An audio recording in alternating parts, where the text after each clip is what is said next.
All right, let's get these cones set out real quick. People be walking in the garage. Whew. Hey guys, what's going on? This is Jason with JWClassicVW, and welcome back to the garage. And I don't know if you can see me. Let me bring this down a little bit. If you're new to this channel, we talk about Volkswagen stuff, more specifically my 1956 oval window ragtop Goose. And what are we doing? We're doing a turbo EFI build with a Berg 5-speed upgrade. And that Berg 5-speed's got all kinds of go-fast stuff being done to it. We're gonna be going over some of that today. We had to get the 5-speed in position so I could weld in some tabs for the Berg mid-mount, which helps keep that transmission stable with all the horsepower we're gonna be producing with this EFI turbo build. Right after this intro, guys, we're gonna be getting into some updates. So see you in a second with some updates, and then we're taking this Berg 5-speed out to go get the hardened keys put in. See you in a second, guys.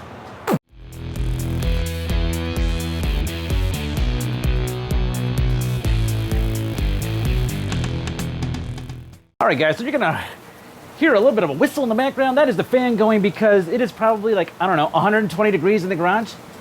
And out of nowhere, we get a rainstorm. So yeah, bring on the rain.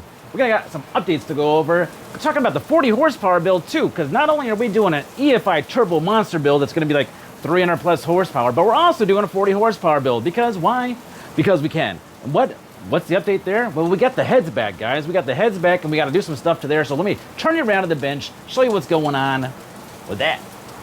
You guys are not going to believe how good these heads turned out. They like bead blast them and everything. Ooh, so pretty. Yeah, look at these. Really cool. Turned out super nice. Let me bring you down a little bit closer and kind of show you what we got going on with these 40 horsepower single port heads, guys. And that rain is coming down. Let me tell you what, I like it. Cool some stuff off. So, of course, somebody has to fire up their engine. I'll be back in 1 second, guys. Okay. If you look at these cylinder heads, you can tell, man, that they've had some work done to them. Had a 3-angle valve job done to them. Also had them do some work on the spring areas here, but they came back and the guy said, hey man, your springs are kind of weak, so you're gonna have to pick up some new springs. And yeah, they kind of are. And the way they could tell that is they could turn. You know, zooming in a little bit, guys. Whoop. The guy at the machine shop said, if you can turn your springs like this, yeah, your spring pressure is probably too weak. So what we did, got a bag full of goodies over here. Gonna show you guys all this kinds of good stuff that I picked up.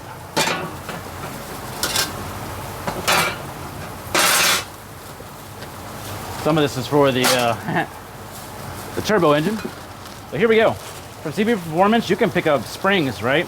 And I picked up some stock replacement springs from CB Performance. So we were replacing these springs for the 40 horsepower build once we get back to that. And when I send the transmission off to get worked on, we might go ahead and dive back into the 40 horsepower build for a little bit. But that's not today, guys. That's not today. So that's a little bit of the 40 horsepower build. We got the heads back. We will be moving on with that pretty soon, I hope.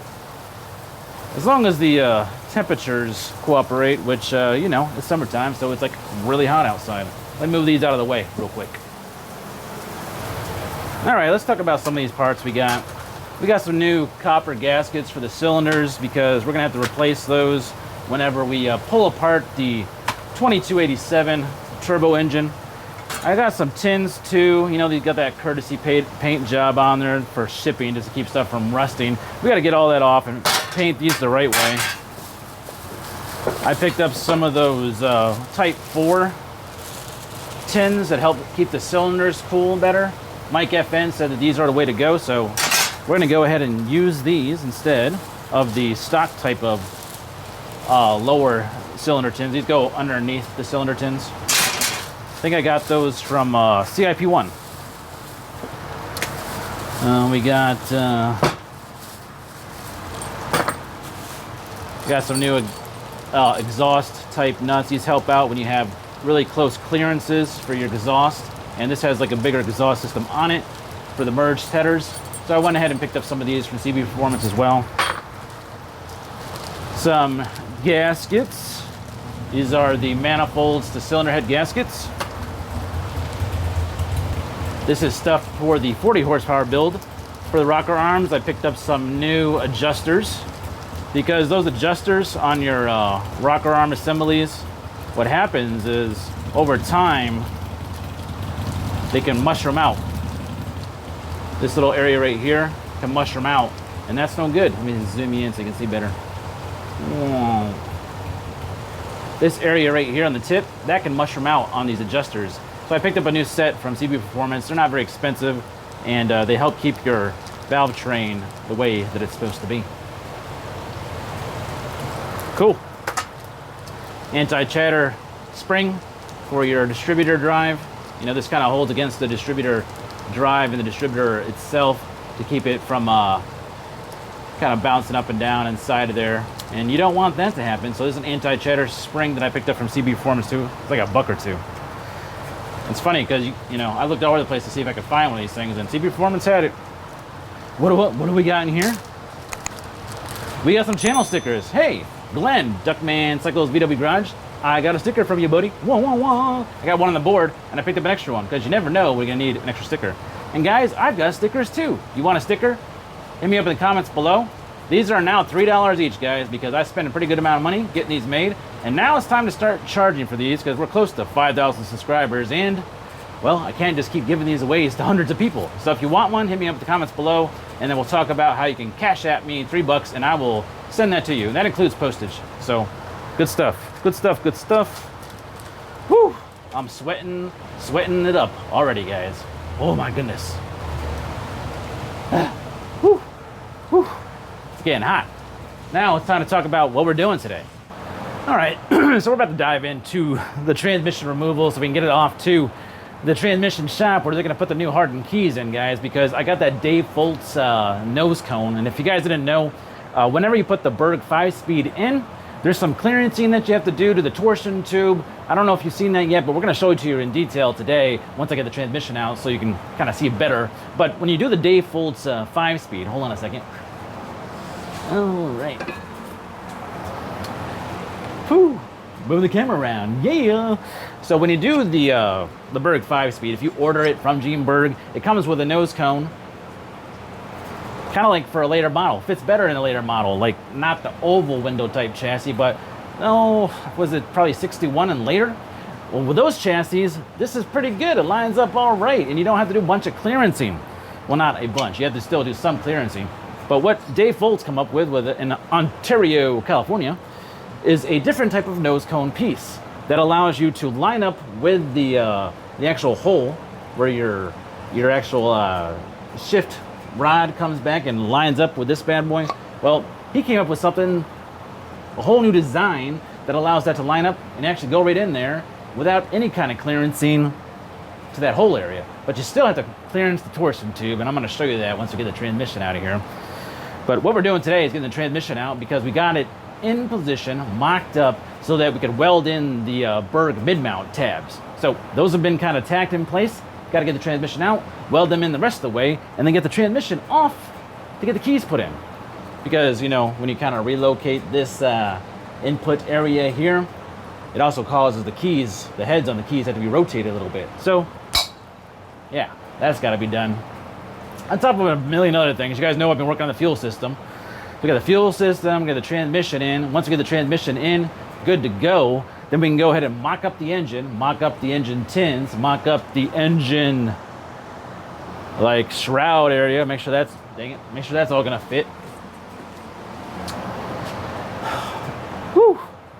Once we got that all figured out, we can start to kind of run the electrical stuff. I'm using the Haltech 1500 Elite series to run all of this EFI turbo stuff, so lots going on, guys. But now, let's get up underneath the car and get this transmission out. How about it?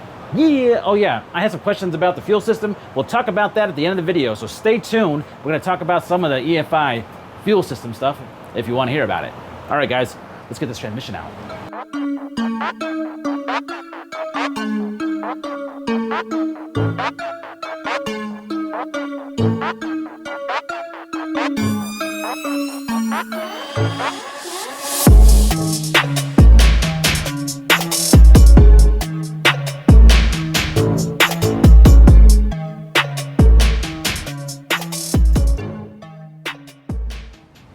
But first, we gotta get the transmission out. And then I can show you, well, this weld right here actually turned out pretty good. It's not so bad. It's not as bad as, let me get him super close for you guys. Whoa, there you go. See, this one is not as bad. Once I clean it up, it's gonna be pretty nice. The top side here, I gotta come up, clean this up, and probably rerun the weld down on there for sure.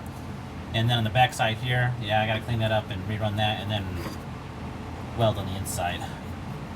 That's what we gotta do once we get the transmission out, guys. Cool. I'm gonna get you guys set up, kind of out of the way, so that I can get to work. See you in a second. Yeah. Okay, guys, let's do this.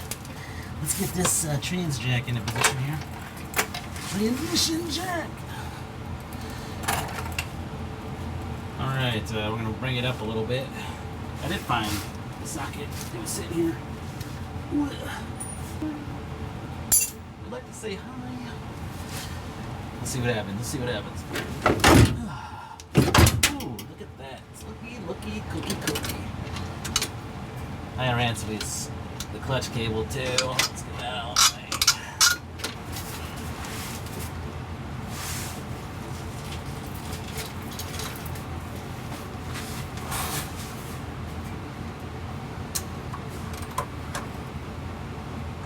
All right, guys, I saved you.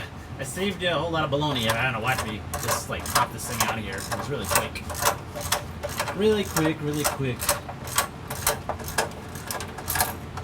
There she goes, all the way down. And you can snake it out either side of the fender, so it doesn't really matter which way it goes, because it'll go either way. Just move it around a little bit so you guys can see what's going on here. Show you the business end of this transmission. Yeah. That's the Dave Fultz nose cone. You can see here's the nose cone right here. This is the output shaft or input shaft, whatever you want to say. That's where that goes. But let me take you up over here and show you what we had to notch out of the torsion tube, because some of you guys have been super curious about what exactly had to happen back there.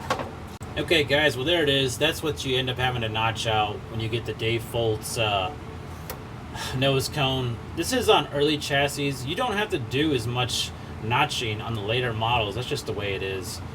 And you don't have to notch out the area where the input shaft comes through at all when you have the Dave Fultz transmission nose cone in there.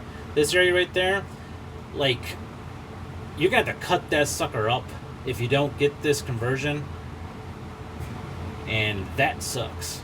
I definitely didn't want to do that. You already have to clearance a ton of stuff when you do the Berg 5-speed. You have the clearance here on early chassis. You don't have to do so much on the later models, guys. I'm telling you. My buddy had this in his, oh God, what does he have? I think it's a 63. I think he's got a 63. Maybe. Don't quote me on that. Wayne, what year is your Beetle? But he didn't have to do this. He just could, he clearanced it a little bit with a hammer, and it fit just fine. And he did a little bit of pounding on his torsion tube, and he was good to go. He didn't have to do all this notching that I had to do. Now, I talked about making up a plug for this, but you know what? I don't think I'm going to do it. I don't think I'm going to do it. I think I'm just going to paint this up there and call it good, because I don't drive my car in crappy weather to where there's going to be a lot of junking up in there any old who. But if it does, I guess I'll just be cleaning it out. I don't really see a reason for putting anything there to plug that up. I guess you could just do something if you wanted to, but I don't think I'm going to do anything with that. Cool? Cool. Woo! Well, guys, I am downright sweated this shirt. Clean on through. That's about all for tonight, man. I just want to get the transmission out. I'm going to work on getting those tabs welded in the rest of the way, and when I come back next time, I'll show you guys kind of like the finished product, and I'll take some video while I'm doing it, too. I don't want you guys to miss all of it. I'm going to go upstairs now. We're going to talk about the fuel system a little bit, because I had some questions, and we're going to go ahead and answer those, but I'm going to clean it up a little bit, have a drink of water, and put on a dry shirt, yeah? See you guys in a second. Upstairs. So, I had some questions about the fuel system, so I wanted to go over it a little bit to kind of, I guess break it down. There's been some questions about the fuel pump, what type of fuel pump to get, and that really depends on the kind of horsepower that you're trying to push with your EFI fuel-injected turbo system. With me trying to do 300, maybe 400 horsepower, I had to go with something like a Warburg or the Bosch. It was a 044 fuel pump that I'm using. This is also, if you didn't know already, it's a recirculating system, which means it's not a deadhead. It doesn't just have one line that comes back to the engine and then just stops. Sometimes you run those systems, but I wanted to run recirculating so that fuel is always charged and in the line, and that also should help with cooling down the fuel itself. I'm going to be running E85 on the first tune. I'm going to probably do 2 separate tunes, E85 and just like a high octane 91, so I can switch between either tunes.